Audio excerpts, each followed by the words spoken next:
Welcome to the Rotten Tomatoes Lab Critics Edition. This is the third installment in a series of virtual and in-person panels and workshops, as well as editorial features that focuses on engaging conversations and advice for aspiring critics. Breaking into the industry can be a complex process, and Rotten Tomatoes is proud to collaborate with experts in the field to provide guidance and tools for the next generation of critics. New installments in the series are published quarterly on RottenTomatoes.com under the Resources tab on the Critics page. I'm Sharronda Williams, producer and host of the YouTube channel Pair Wings.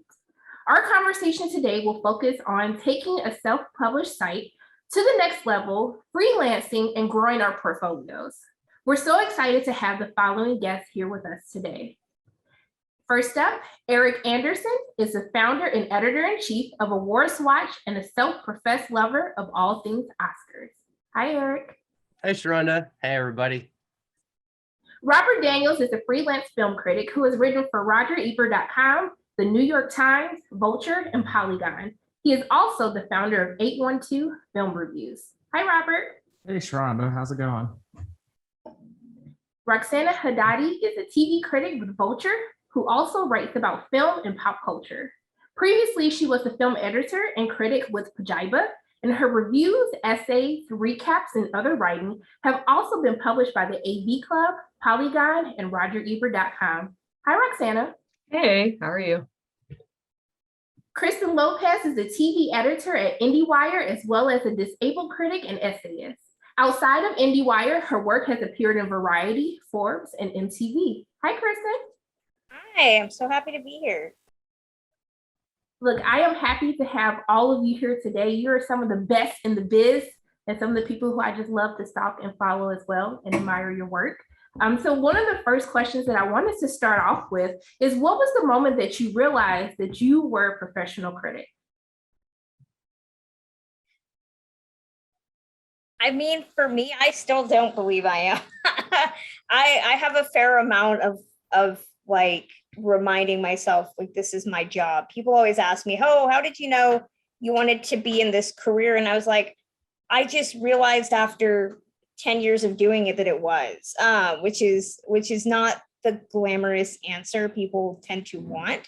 But I think in all seriousness, the way I knew that I was actually having people read my stuff and it was having an impact was when I started talking about disability, and not just The Rock retweeted something that I had written about, but that people were messaging me and being like, I didn't know about disability representation in film. I didn't know these tropes that you're talking about.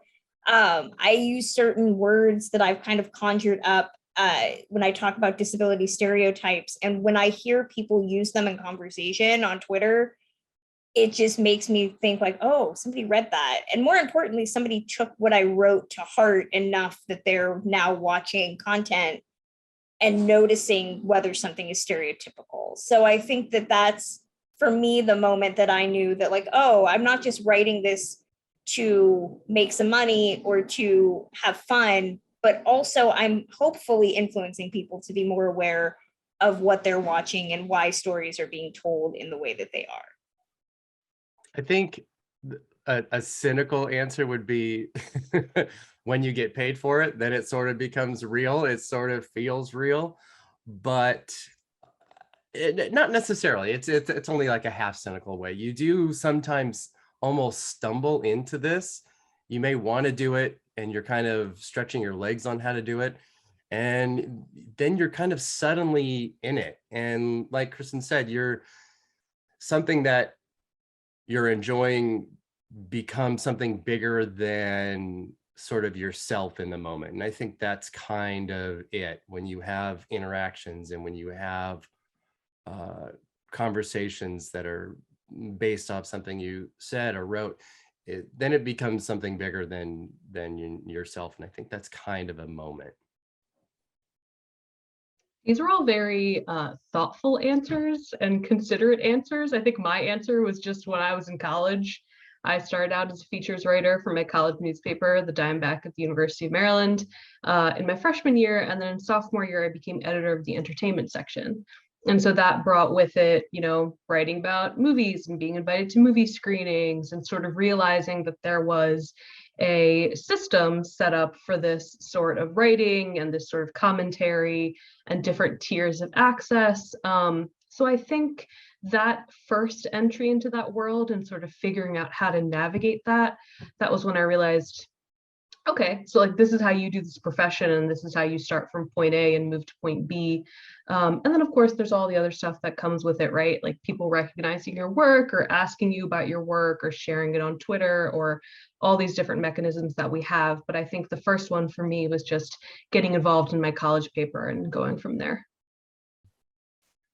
Yeah, I think Roxana, you brought up screenings, and the first film screening I went to as a critic, it was for Ethan Hawke's Blaze, and and Ethan Hawke was there to do like a post Q&A with the critics, which is like a rarity in Chicago. I didn't know I was being spoiled, but when I sat down and I saw all of these people who I had read over the years, and knowing that I was sitting with them and I was about to write about the same movie, that was kind of when it clicked.